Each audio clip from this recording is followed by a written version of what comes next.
BoLS fans, Larry Vela. We are at GenCon 2016, and I am here with Andrew from USAopoly. Hi. And we have a very, very cool game. Andrew, what do we got? This is Harry Potter Hogwarts Battle. It's a cooperative deck building game that we just released at GenCon. So we're really excited for all the Harry Potter fans out there to get their chance to check it out. So this guy's brand new. Yes. All right. So let's take us through it. What do we got? Okay. So again, as I mentioned, it's a cooperative deck building game for 2 to 4 players. Okay.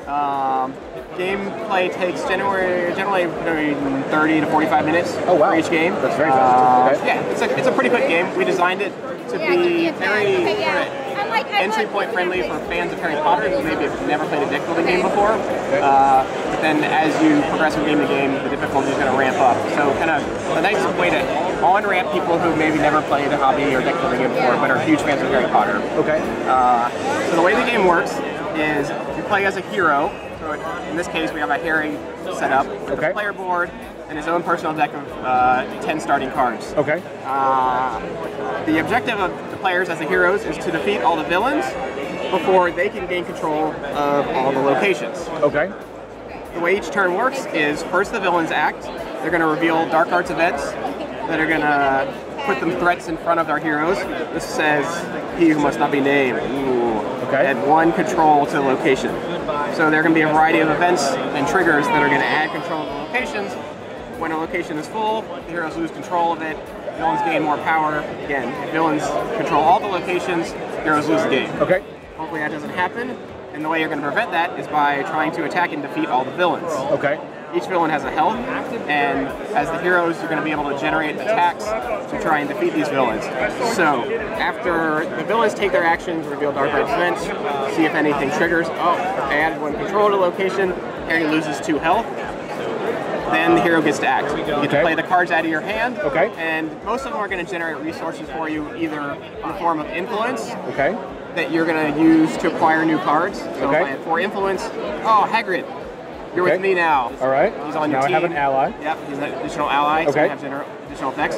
Some are going to let you gain attack tokens. Right. That you're going to use to assign to the villains. Okay, so like so Hagrid said I gain 1, I don't know what that's called. These are attack. Okay, 1 attack, and all heroes gain 1 heart, so I go back up 1. Okay. Exactly. Okay, cool. So that's basically how a turn goes. Villains act, dark arts events, villain triggers. Okay. Check the location. Hero gets to take their turn. So give me an example of taking a turn with these cards. So. Okay. So.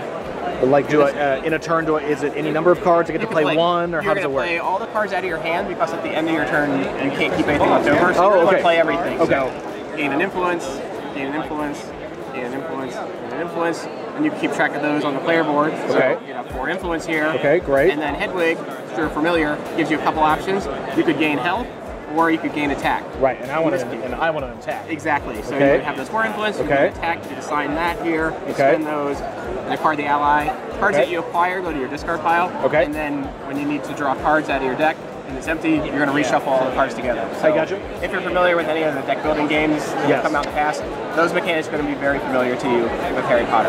Okay. Some of the unique features are it's cooperative, so there will be a lot of abilities that are going to let you help each other. Okay. By gaining resources, healing one another, collaborating on attacks, and playing combos to make sure that we can keep these villains at bay, defeat all them before they capture the locations. Okay. That's basically how the game works. The really cool thing about it is we've got the game staged with a series of sequential adventures.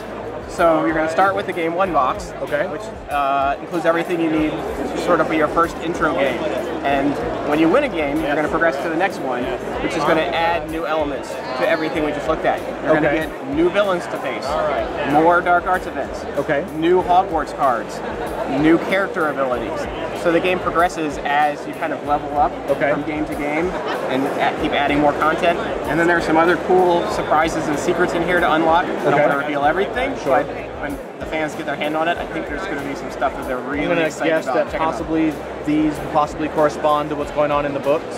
So yeah, it basically sort of retells chronologically the story of Harry and his friends and their studies and adventures throughout their years at Hogwarts, starting with basically Sorcerer's Stone, kind of working your way all the way through to definitely helps. As you expand it to each one, everything simply adds to it, so it's not a replacement. So it's not like Game 2 is just this. Game 2 is all okay. So it gets more and more varied as you go along. It's additive in nature. Okay, very cool. The idea is we start with something that's pretty approachable and simple, so somebody who maybe has never played a deck building game. Okay. And then as you keep adding new content, the complexity, the challenge, and the variation in gameplay is going to increase as you go from game to game. Sounds great. Let's get some basics here. Let's start. When's it going to be available?